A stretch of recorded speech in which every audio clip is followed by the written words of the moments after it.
Hello everyone, it's Andrew from Gem TCG here.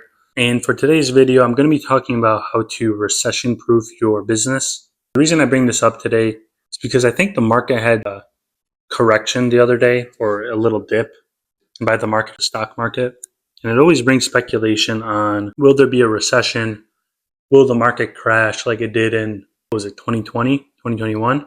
And whenever that discussion comes up, people are always speculative on Pokemon market crash, because if there is a recession, people do not have money to buy collectibles, and the only people that would be able to buy collectibles are the ones that have millions of dollars, billions of dollars, and it's a very real concern if you are, I guess, a normal person like anyone that isn't a extremely wealthy person. And I think it's very important to recession-proof your business, like I mentioned in the title. And what I mean by that is just staying active in the market during a recession, or during a time where the market is very slow and people are not buying collectibles as much because they just don't have as much expendable income. And the first major thing that I wanted to mention for this video is just the importance of the type of inventory that you're selling. Now, anyone can sell $100, $200, $500 plus cards during a bull market like we're in right now. I sold, in the last week, I think I've sold 10 or 20 different cards that were all worth $100. So most of them were like 200 plus. And that happens pretty often when you're in a market like this. However, when you're in a bear market or a recession type market, people do not have $300 to spend on a card. And what you'll end up dealing with at that point is just, you'll see a lot of people that need money, they will start cutting the lowest listing. So let's say someone had it for 300, they'll list theirs for 290, and then someone comes in and sees that, they'll put it for 270, and then it'll just be a race to the bottom with the people that really need the cash.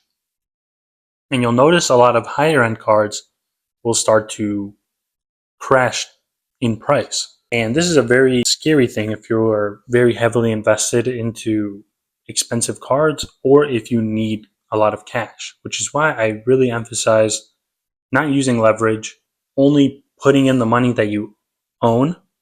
You use a credit card, but just make sure you have the money in your bank so that you could pay it off by the end of the month or the statement period. And so if you are over leveraged or you need the cash, that scenario will be very relevant to you. However, if you don't need the cash and you're able to just hold off and wait it out, you don't have to race to the bottom. You can keep your price. If you had it listed at 300, but you see people constantly cutting each other's prices to go to 250 at one point, you can keep yours at 300 and just wait for the market to go back up, which is what I did, and it paid off extremely well with my trainer gallery cards, my alternate arts from Sword and Shield, and just pretty much anything. Me not racing to the bottom helped propel my store this year by an insane amount. And then the next thing is, instead of focusing only on high-end cards, you're going to want to focus on the cards that are worth $20 and below, because these cards are very accessible and very collectible too, regardless of the market, or regardless of the stock market too, or the economy. People are willing to and able to spend 20 or below on a card that they really like, because one thing you notice with a lot of people is when they don't have enough to make a big purchase, a lot of people will make that little purchase because it brings them joy. And I've seen a video about it. I don't know what the term is for this, but it's a micro win or a mini purchase that they enjoy. And it's why you see a lot of people go out for coffee nowadays, because they can't I don't know, the example they said was people can't buy a house, so to cope with that, they go get a mini win, which is going to get coffee or going to get a $20 item. And if you've heard of that, it'll make sense, but if you haven't, you probably think I'm crazy or something. But back to the point, when people want to enjoy something, especially in a recession when everyone's probably miserable, they wouldn't mind spending $20 or less on a card that'll make them happy or that they'll enjoy. And it's even better if it's a $5 card or $3 or whatever. And if you fill out your inventory with a bunch of cards in that price range, you will recession proof your business, because people can afford those cards, and they will much rather buy that than spend $200 on a card when maybe they're worried about getting laid off in the next week or two. And it's definitely a very scary concept. No one wants to think about a market like that, but you have to be prepared for it, because the worst thing is you just invested $10,000 from a loan, and then the market crashes, and then you have no way to sell it. And then you have to fire sell it and then lose 20-30% on it just because you weren't prepared. And in terms of inventory, those are the main two things.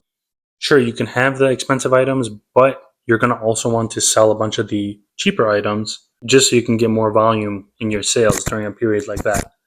And then the next thing is, during a period like that, you're going to want to have a lot of capital on hand so that you could buy collections. This sounds kind of, I don't know, some people may think of this as taking advantage, but I think of it as, it's just the way of the market.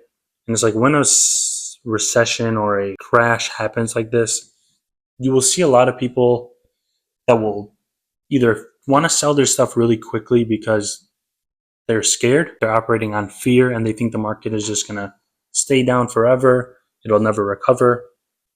And you're definitely going to see this a lot with sealed product and the people that go to the stores and buy out the inventory to scalp and flip it, whatever. And then the other type of people that you will come across during a period like this is just your average collector that actually needs the money, and they need to sell their collection in order to pay for their bills, or maybe just to make them feel more comfortable in a time like that. And you will come across a lot of good deals. And I've made a video on negotiating, how to negotiate for a better deal.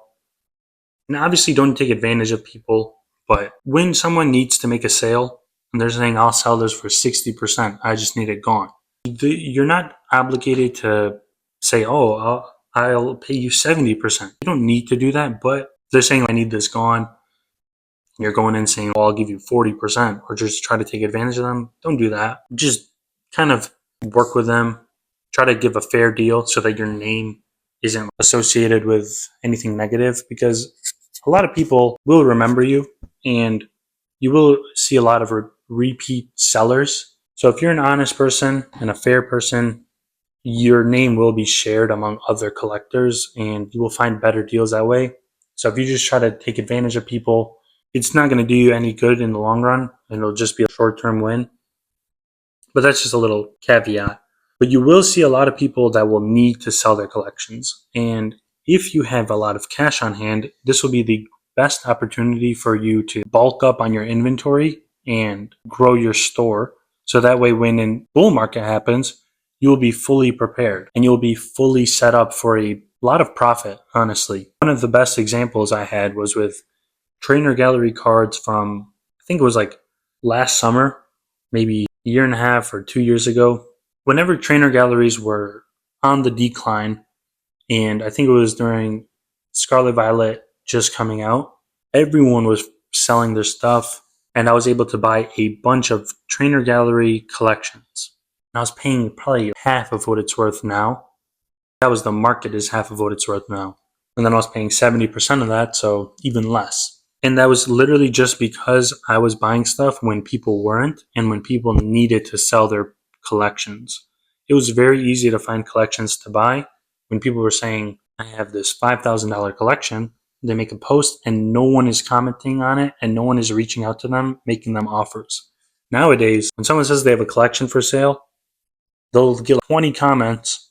You'll have a bunch of people reaching out to them, and then the seller will be like, oh, lowest I'll go is 85% on like this $2 average card collection.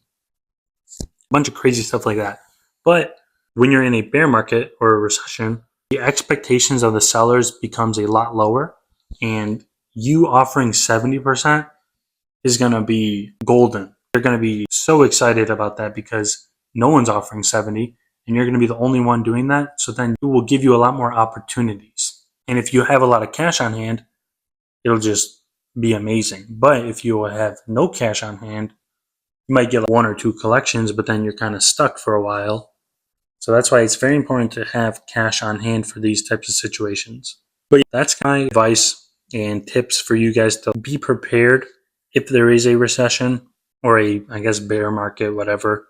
So how to prepare for it in terms of inventory, and then also how to succeed as well. I hope you guys found this video helpful, and I'll see you all in the next video.